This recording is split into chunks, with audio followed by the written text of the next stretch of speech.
대한민국을 뜨겁게 달구고 있는 무명 가수들의 반란, TV 프로그램 무명전설이 마침내 준결승전이라는 외나무다리에서 만났다.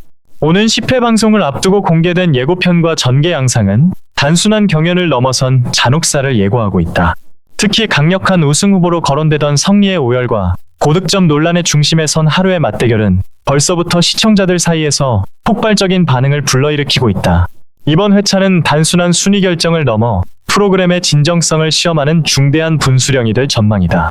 이번 10회의 핵심은 새롭게 도입된 트리오 미션이다. 2명의 참가자가 1명의 레전드 가수와 호흡을 맞춰 하나의 무대를 완성해야 하는 이 방식은 얼핏 보면 화려한 협업 같지만 참가자들에게는 그야말로 독이 든 성배나 다름없다. 레전드 가수의 압도적인 성량과 무대 장악력 사이에서 자신의 목소리를 잃지 않으면서도 상대 참가자와의 미묘한 경쟁에서 이겨내야 하기 때문이다. 제한된 곡의 러닝타임 안에서 레전드 가수의 파트를 제외하고 나면 두 참가자가 나눠 가질 수 있는 분량은 극히 일부분에 불과하다. 짧은 소절 안에서 자신의 존재감을 증명해야 하는 이 방식은 세밀한 감정선 처리가 승패를 가르는 결정적 요인이 된다. 전문가들은 한 소절만 삐끗해도 만회가 불가능한 구조라며 이번 미션의 가혹함을 지적했다. 또한 레전드 가수의 창법에 맞추다 보면 자신의 고유한 색깔이 묻힐 위험이 커 조화와 개성 사이의 아슬아슬한 줄타기가 필수적이다. 가장 큰 이목이 쏠리는 대목은 성리와 하루의 정면 승부다. 성리는 그동안 보컬과 퍼포먼스를 5 비율로 완벽하게 조합하며 무대의 제왕이라 불려왔다. 그의 무대는 언제나 볼거리가 풍성했고 시각과 청각을 동시에 만족시키는 에너지가 있었다. 하지만 이번 트리오 미션은 성리에게 치명적인 약점으로 작용할 가능성이 크다. 레전드 가수와의 무대는 대개 가창력에 집중된 정적인 발라드나 미디엄 템포곡이 선정될 확률이 높기 때문이다. 화려한 안무를 배제한 채 오직 목소리만으로 승부해야 하는 상황에서 보컬에 100% 올인하는 전략을 구사하는 하루와의 대결은 성리에게 절대적으로 불리한 지형이다. 퍼포먼스라는 강력한 무기를 뺏긴 성리가 과연 하루의 고음 공세를 버텨낼 수 있을지가 이번 회차의 최대 관전 포인트다. 많은 팬은 성리가 가진 섬세한 미성이 대형 레전드 가수의 성량에 묻히지 않을까 우려하고 있으며 무대 위 동선이 제한된 환경에서 그가 어떤 방식으로 감동을 전달할지 의구심을 표하고 있다.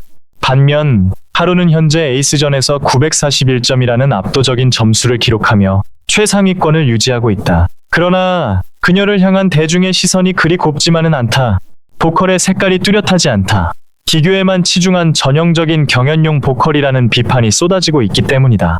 특히 그녀의 점수가 공개될 때마다 온라인 커뮤니티에서는 점수 인플레이션이 심하다는 의견이 지배적이다. 다른 참가자들이 보여준 진정성과 서사에 비해 하루의 고득점이 과하다는 여론이 형성되면서 이번 트리오 미션에서 그녀가 보여줄 순수 가창력에 대한 검증 요구가 거세지고 있다. 만약 이번에도 납득하기 어려운 점수 차로 하루가 승리한다면 프로그램의 공정성 논란은 걷잡을 수 없이 커질 전망이다. 일각에서는 하루의 보컬이 레전드 가수의 창법을 무작정 모사하는 데 그치지는 않을지, 그녀만의 독창적인 해석이 결여된 것은 아닌지 날선 비판을 이어가고 있다. 10회 예고편에서 포착된 장면들은 시청자들을 충격에 빠뜨렸다. 무대가 끝난 후 전광판에 비친 점수판은 두 사람의 운명을 가혹하게 갈라놓은 듯 보였다. 믿기 힘든 표정으로 화면을 응시하는 심사위원들과 머리를 감싸 쥐고 주저앉아 오열하는 성리의 모습은 역대급 점수 차에 의한 패배를 암시한다. 평소 강한 멘탈을 자랑하던 그였기에 이러한 붕괴는 더욱 뼈아프게 다가온다. 성리는 인터뷰를 통해 가족을 볼 면목이 없다며 자책 섞인 눈물을 흘렸다. 평소 자신감 넘치던 그가 이토록 무너진 이유는 무엇일까? 단순히 탈락했기 때문인지 아니면 심사 과정에서의 불합리함을 몸소 체험했기 때문인지는 본방송을 통해 확인해야 할 부분이다.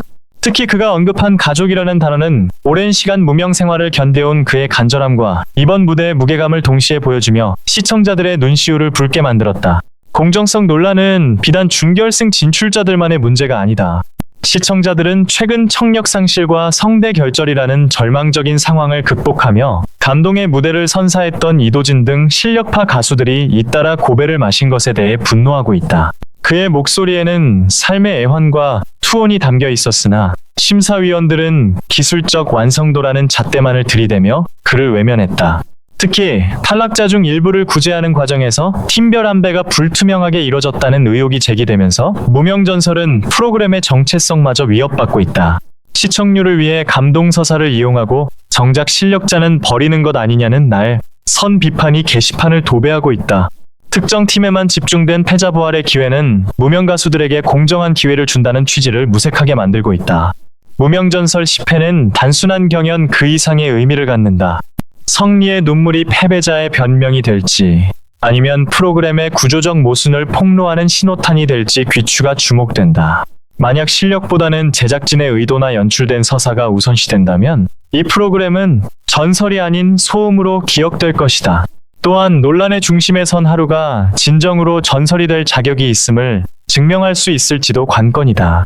제작진은 쏟아지는 불공정성 의혹에 대해 명확한 기준과 투명한 채점 방식을 공개해야 할 시점이다. 시청자들이 원하는 것은 화려한 고음이나 자극적인 눈물이 아니라 무대 위에서 땀 흘린 무명 가수들의 노력이 정당하게 평가받는 정의로운 무대이기 때문이다. 이번 준결승전이 무명전설의 이름값을 증명하는 기회가 될지 아니면 몰락의 시작이 될지 전 국민의 눈과 귀가 집중되고 있다.